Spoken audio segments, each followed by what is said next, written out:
Welcome to Solo Shot First, and today we are going to be having a look at the Star Wars Legacy Collection. I believe he's Bounty Hunter Bane Malar. So my last few videos have obviously been more on the vintage collection and what we've had, but obviously there has been some fantastic figures in the Legacy Collection series.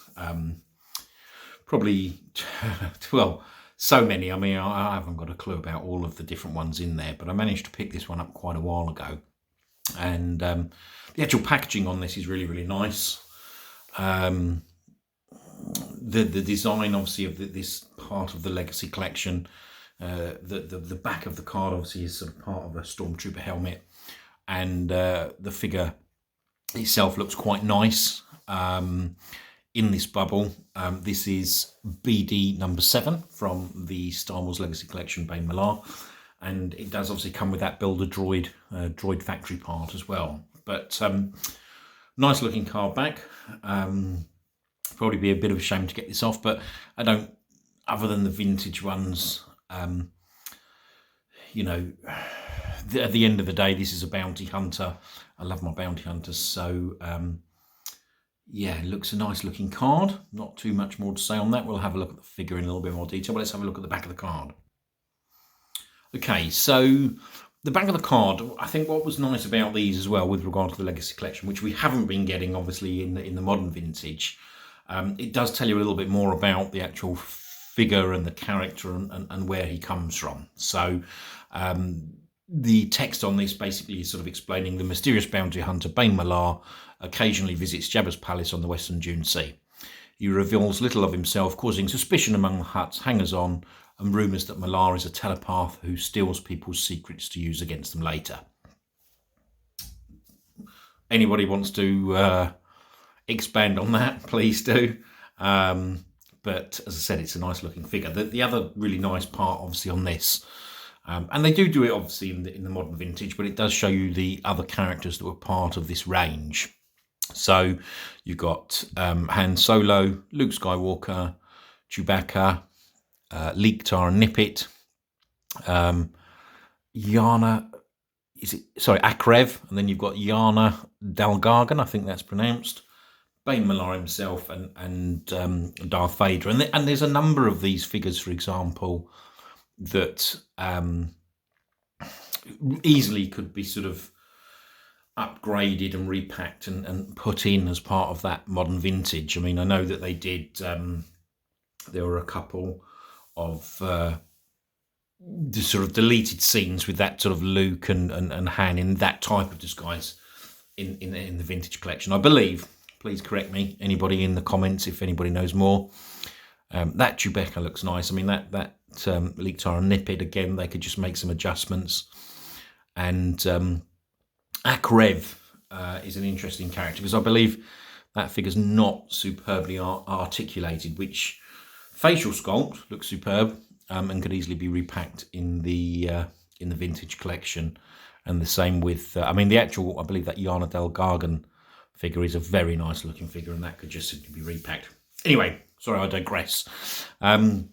So this also comes, obviously, as I said, with that the droid factory, the collector parts to build different figures, and this one is the RZ-ZO, and it includes the main body of the figure. So I think that's quite a nice idea what they did with these. Again, just gave you the opportunity, if you were picking up these Legacy Collection figures, it gave you a great opportunity just to sort of build additional parts of droids, etc. So a nice touch that.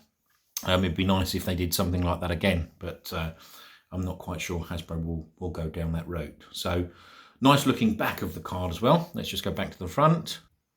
So as I said, nice looking figure, certainly in the packaging. What we really need to do now is obviously sort of try and rip this baby apart, get him out of the packaging, and let's have a look at the figure in more detail. Okay, so here is the figure out of the packaging. And look, I'm not using obviously the appropriate stand for this. In terms of the figure, yes, it was able to get on the peg, no problem, but obviously this needs the wider sort of stance peg. But excuse me, the figure itself looks really, really nice. Really nice colouring. You know, it's just obviously a very dark blue. And then obviously you've got that, you know, he's wearing that sort of, I wouldn't really call it, well, there is a holster there. And obviously he's sort of, his band across obviously his waist.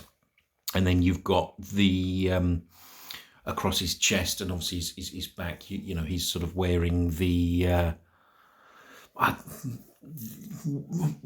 sorry, I don't know what you'd actually call that really. It's just sort of like, it's like a gun belt really, isn't it, I suppose? Yeah, I mean, again, bounty hunter, somebody that sort of appears, you know, sits alongside Jabba. What's not really to like about the figure itself? I mean, I won't go into massive detail in terms of the articulation, because again, these legacy ones, they have great articulation. Let me just move that. You know, yes, you've got articulation at the head with a swivel. It does have a little bit of up and down movement, but you've got articulation there at the shoulders, articulation at the elbows. Not articulation at the wrist. It's more in the forearm of the actual figure, but it still works very, very nicely. Obviously, the legs just go up and down, but you've got articulation at the knees and articulation at the ankles. And I suppose if you consider the age of this figure, I don't suppose what's there not really to like about this, really. That's all I can say.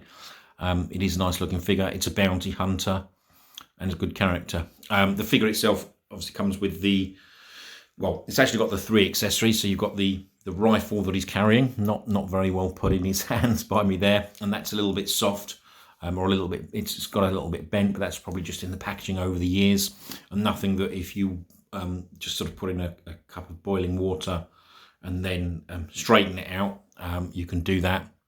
And then obviously he comes with his pistol as well. So nice. And the other part that comes with this figure, let's just stop that there and show you in a bit more detail. So the other accessory that it does come with is this builder droid part. I've got a couple of these actually now. Sorry if that camera works a little bit dodgy. But I you know, again, I like that concept where they gave you these sort of extra bits where you could build figures. So yeah, a nice little accessory that comes alongside it. As I said, this was just a separate little video, just sort of delving into something a little bit not VC. So let's have one more look at the figure. Okay, so just a final look at the front of the figure.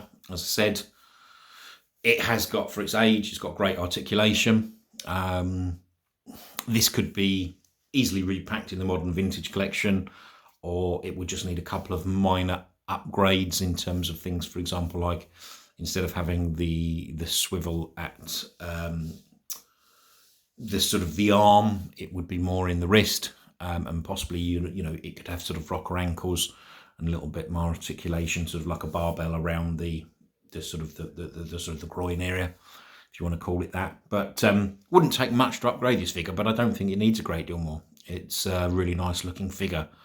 So if you do get a chance to pick this up, if you do like your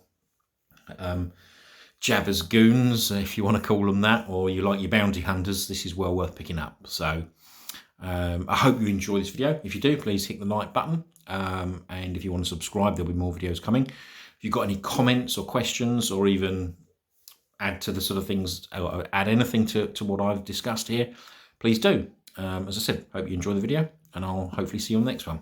Thanks, bye.